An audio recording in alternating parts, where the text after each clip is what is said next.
Hello everyone, it's Sandra here, and this is my kitchen worm bin I call Cinderella. She gets a lot of irregular bedding. She's indoor in my kitchen. You see I've been putting some plants on the top here, so she'll get those leaves as they just fall in there. Just check the bubble wrap. There's always going to be worms on this bubble wrap. So, I mean, I can pull him off. He's not very pleased with me. But I also just fold it in on itself and put it somewhere safe so the worms can just play in it. There's another one right on the edge. Play in it while I feed the bin. So you'll see that Cinderella's worms are continuing to degrade this burlap that I added.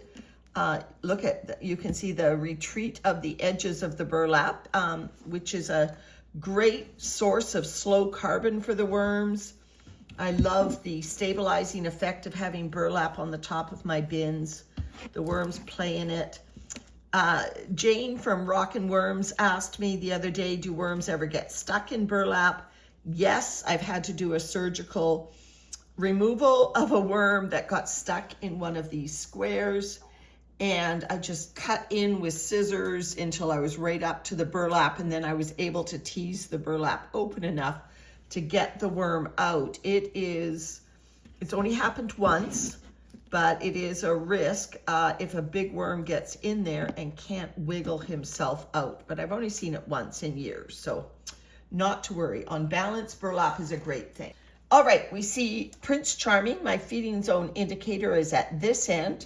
And there's another sprout coming up from something.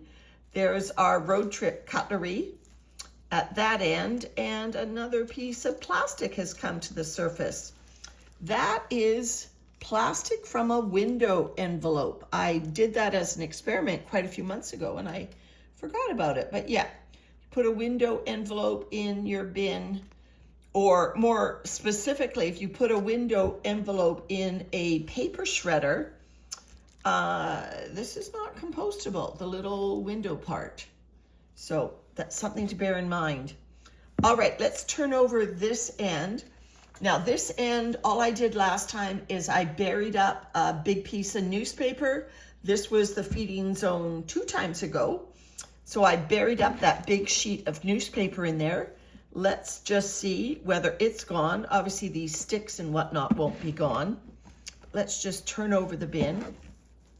Oh, and I came in, I did a shorts video, and I put ends of celery in there. Obviously didn't bury them very deep because they have not disappeared in the few days they've been in there. Okay, that's interesting. Maybe because the feeding zone is over there, the worms haven't circled around, well, I guess some of them are here, to get at the celery yet. So that is interesting. I put 3 pieces of celery in. I found 2 of them. So this looks like some of the newspaper, that big sheet of newspaper remnants.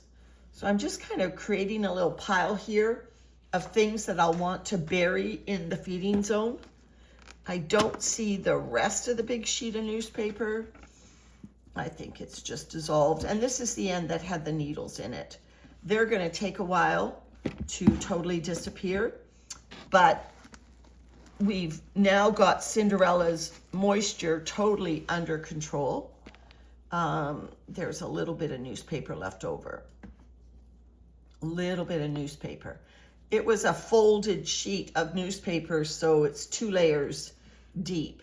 So the worms will get through that. The moisture is enough to work on the carbon without me having to worry about excess moisture anymore. Look at where Cinderella is fluffy, which I mentioned on my last video. Oops. And getting a little bit of compressed castings down the bottom.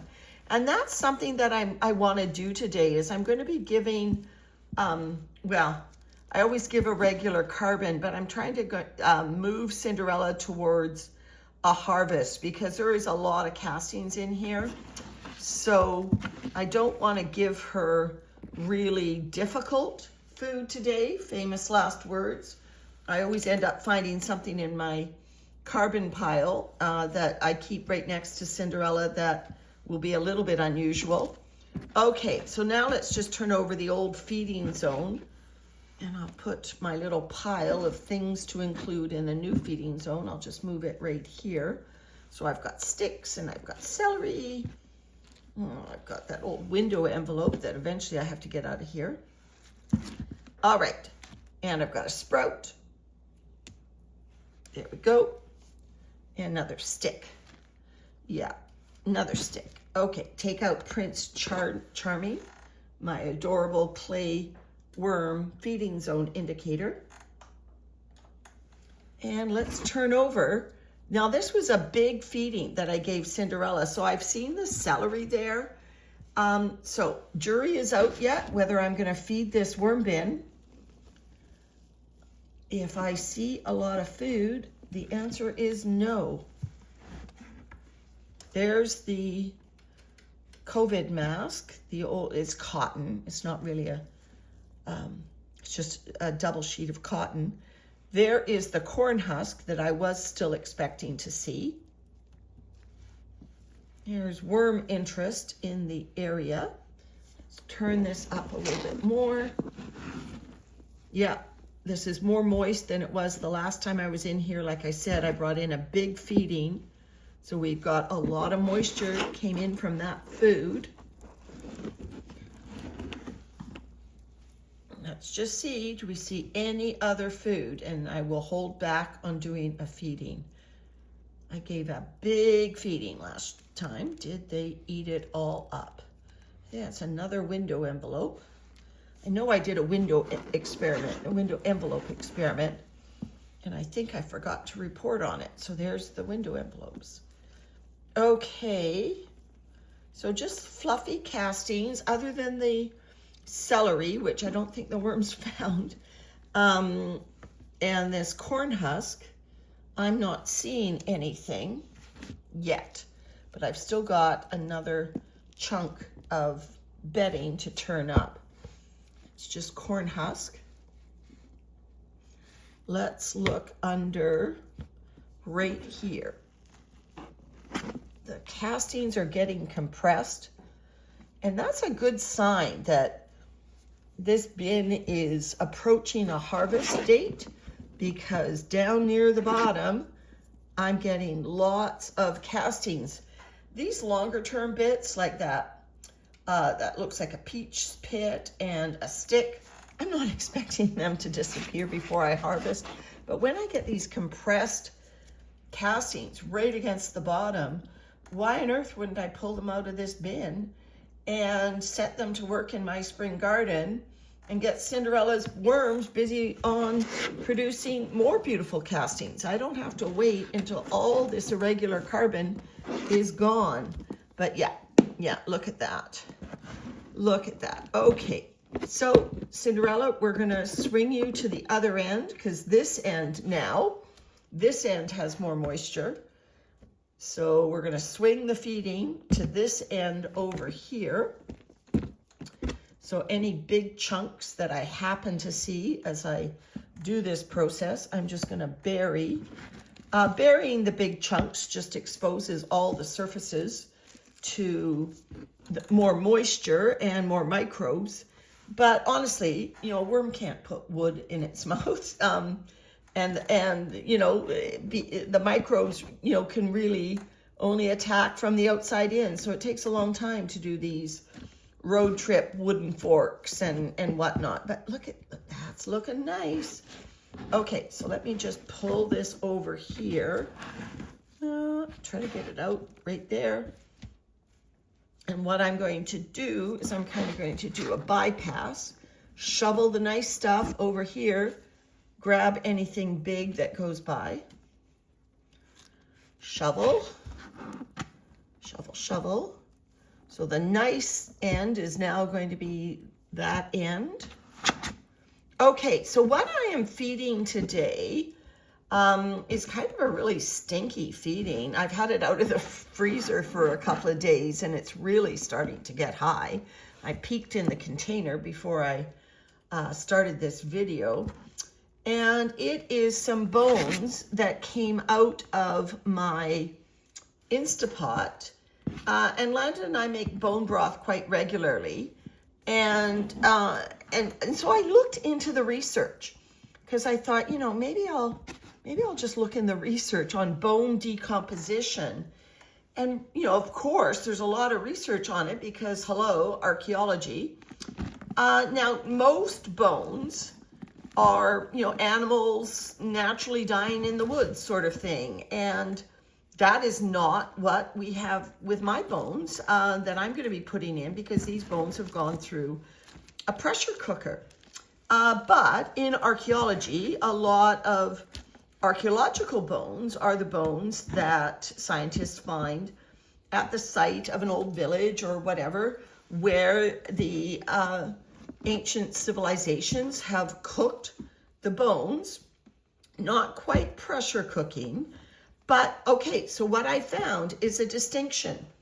Bones that are, let's call them raw, and put in a situation where they are exposed to compost action, actually form kind of a matrix with the collagen that's in the bone and the microbes and organic matter in the surrounding material, and actually kind of are preserved, which is why, when we go into archaeological sites, they often find bones.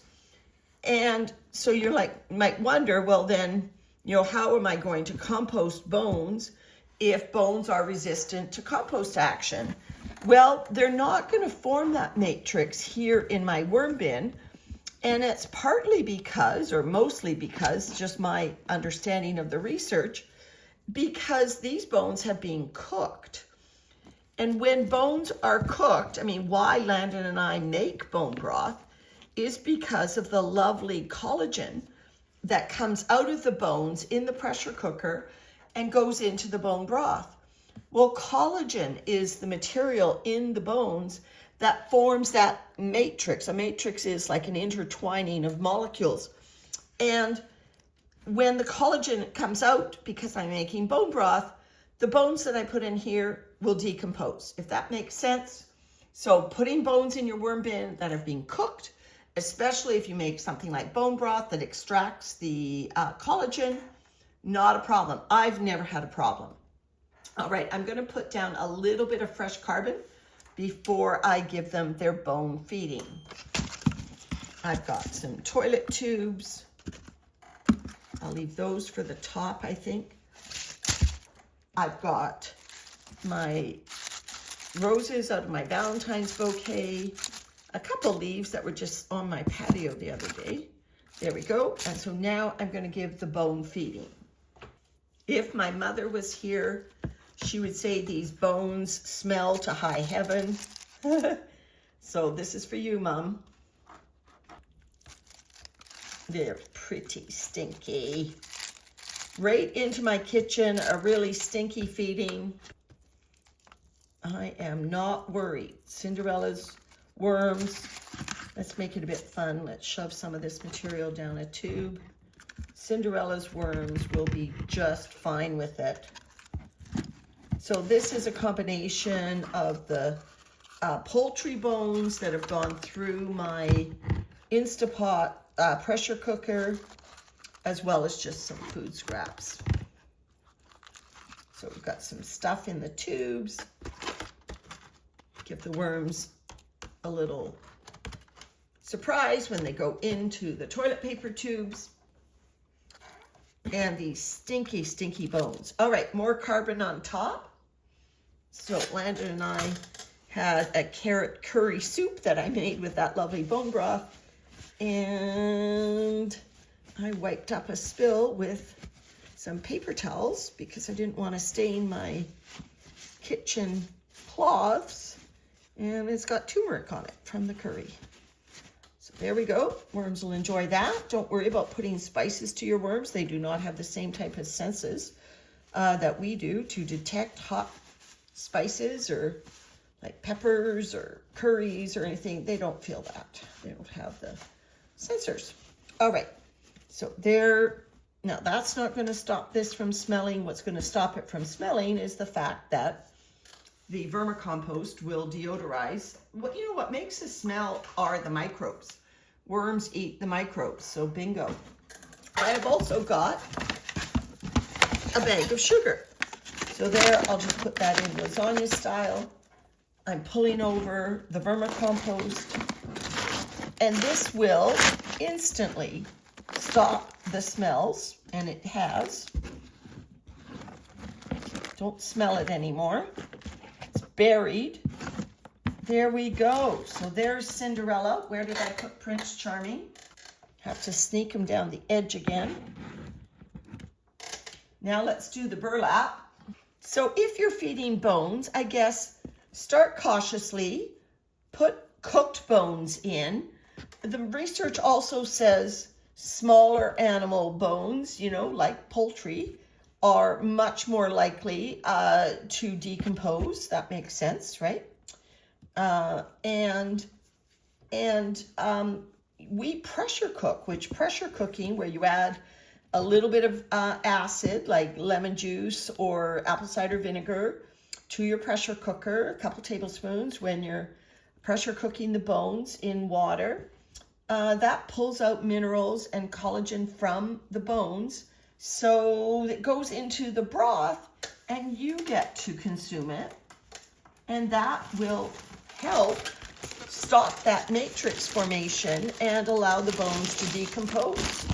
So this is the second bin that I now have bones in my kitchen. No smells at all. Thanks for checking in on Cinderella, everyone. Bye for now.